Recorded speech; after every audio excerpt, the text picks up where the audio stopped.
Hello दोस्तों, स्वागत है आपका आपके अपने यूट्यूब चैनल स्टडी विथ एजे में। इसमें आज की वीडियो में हम देखते हैं आपके अभी स्कूलों द्वारा आयोजित आरबीआई द्वारा आयोजित वित्तीय साक्षरता प्रश्नोत्तरी परीक्षा का आयोजन जिसमें किया जा रहा है, उसमें कैसे प्रश्न आपसे पूछे जाएंगे, कैसे कैसे प्रश्न आएंगे और आप इस परीक्षा को अच्छे से पास कर सकें, आपके नंबर अच्छे आएँ, उत्तीर्ण कर सकें आप। इसलिए मेरी आपके साथ शुभकामनाएं हैं और आपके लिए मैं यह वीडियो काफ़ी मेहनत से लेकर के आया हूं। तो चैनल सब्सक्राइब करें, अपने दोस्तों तक इसे शेयर करें और वीडियो को ज़रूर से लाइक करें। और ऐसी ही काफ़ी 7 से 8 वीडियो मैंने चैनल पे डाल चुका है, तो उन वीडियो को भी आप ज़रूर देखें। अभी आपका जिला स्तर का जो एग्ज़ाम हो रहा है उसमें कैसे प्रश्न इसमें आएंगे, तो आइए देखते हैं। सबसे पहला है, जैसे भारत में कितने सार्वजनिक संस्था बैंक हैं, यानी सार्वजनिक संस्था बैंक कितने हैं भारत में। तो इसका आंसर होगा आपका कि कितने हैं सार्वजनिक बैंक, 27 सार्वजनिक बैंक हैं। तो इस बात को भी आप याद रखिएगा। अगला प्रश्न देखते हैं, जैसे बैंक प्रदान करती है, क्या देती है आपको, केंद्रीय सेवा देती है, प्रत्यक्ष सेवा, वित्तीय सेवा या अन्य, क्या देती है आपको। तो बैंक आपको वित्तीय सेवा देती है, ये याद रखना। वित्त यानी पैसों से संबंधित सेवाएं आपको बैंक देती है। अगला प्रश्न देखते हैं, इसमें भारतीय रिजर्व बैंक की स्थापना कब हुई। यह मैंने पिछली वीडियो में भी बताया है आपको। तो रिजर्व बैंक की स्थापना कब हुई थी, 1 अप्रैल सन 1935 को इसकी स्थापना हुई थी। लेकिन याद रखना, स्थापना और कभी राष्ट्रीयकरण अगर पूछे आपसे कि आरबीआई का, रिजर्व बैंक का राष्ट्रीयकरण कब हुआ, तो 1949 इसका सही आंसर होगा। और स्थापना पूछे तो 1935। इसके बाद अगला प्रश्न देखते हैं, भारतीय रिजर्व बैंक का मुख्यालय कहाँ है। तो इसका मुख्यालय है मुंबई में। कहाँ है, मुंबई इसका सही आंसर होगा आपका।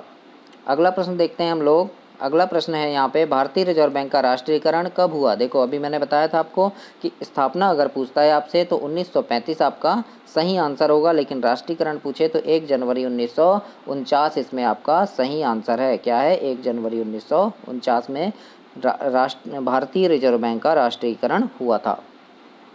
अगला प्रश्न है, भारतीय रिजर्व बैंक का बैंक दर कितना है, यानी इसमें रेट कितना है। तो 7.75% इसका सही आंसर है। ये आरबीआई का बैंक दर है। अगला प्रश्न है, भारतीय महिला बैंक की स्थापना कब हुई थी। भारतीय महिला बैंक की स्थापना तो 19 नवंबर 2013 को भारतीय महिला बैंक की स्थापना हुई थी। तो ये आपका सही आंसर होगा दोस्तों, 19 नवंबर 2013। तो इस बात को भी आप याद रखिएगा, एग्जाम में आपसे यह पूछ सकता है। अगला प्रश्न है, भारतीय स्टेट बैंक की स्थापना कब हुई थी। तो स्टेट बैंक याद रखना, 1 जुलाई 1955 को स्टेट बैंक की स्थापना हुई थी, है ना। इस पर कन्फ्यूजन नहीं होगा आपको, तो कन्फ्यूज मत होना, क्योंकि भारतीय स्टेट बैंक अलग है, रिजर्व बैंक अलग है।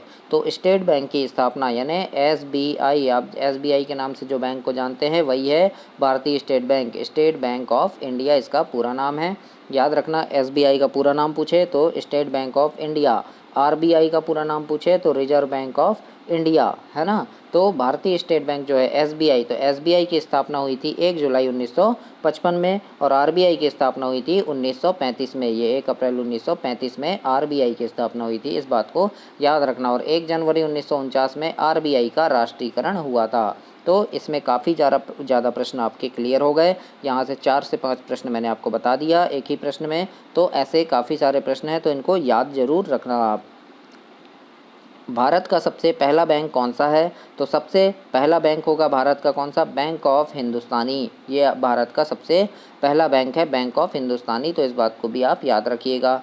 अगला प्रश्न है, बैंक ऑफ हिंदुस्तानी बैंक की स्थापना कब हुई थी। तो सन 1770 में इसकी स्थापना हुई थी। बैंक ऑफ हिंदुस्तानी की स्थापना सन 1770 में हुई थी।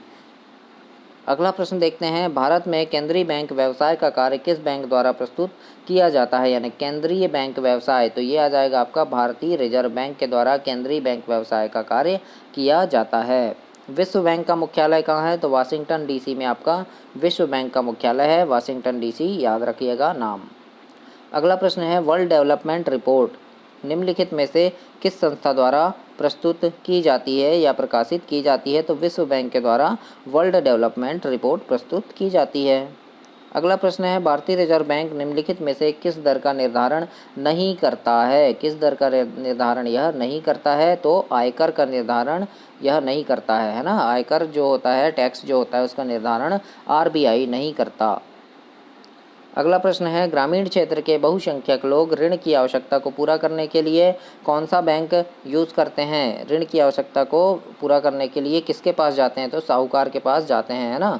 क्योंकि देखो गांव में आपने देखा होगा बहुत सारे लोगों के पास जैसे पैसे की कमी हो गई, किसी को 2000 चाहिए, किसी को 10,000 रुपये चाहिए, तो बैंक जाने में उनको काफ़ी टाइम लग जाता है। तो वो गाँव में ही क्या साहूकार लोग रहते हैं जो धन उधार देते हैं ऋण पर, है ना, मतलब कुछ ब्याज पर पैसे उधार देते, तो उनसे गांव के लोग ऋण यानी पैसे उधार ले लेते हैं। तो यही यहाँ पूछा है कि ग्रामीण क्षेत्र के बहुसंख्यक लोग जो होते हैं यानी अधिक संख्या में जो लोग होते हैं वो ऋण की आवश्यकता को पूरा करने के लिए कहाँ जाते हैं? तो साहूकार के पास जाते हैं। तो साहूकार इसका सही आंसर होगा। ऐसी ही काफ़ी सारी वीडियोस और भी मैं चैनल पे लेकर के आऊँगा, और काफ़ी मैंने डली है, 7 से 8 वीडियो चैनल पे डाली है, तो उन सारी वीडियोस को देखना जो आपके आरबीआई के एग्ज़ाम से रिलेटेड है। आपकी अभी जो आपकी वित्तीय साक्षरता परीक्षा जो हो रही है उसमें ऐसे प्रश्न पूछे जाएंगे आपको। तो इन सारी चीज़ों को याद रखना, आरबीआई की स्थापना, राष्ट्रीयकरण, एसबीआई की स्थापना, बैंक के दर, बैंक ब्याज कब देती है, बैंक में संबंधित शब्दावली जो होती है, बैंक में शब्द यूज़ किए जाते हैं, जैसे चेक कहाँ यूज़ किया जाता है? तो बैंक में, है ना। अकाउंट कहाँ यूज़ किया जाता है? बैंक में। तो इस प्रकार से जो शब्द हैं उन शब्दों को भी आप याद रखिएगा। चैनल को सब्सक्राइब करना, अपने दोस्तों तक इसे ज़रूर शेयर करना और वीडियो को लाइक करना। धन्यवाद।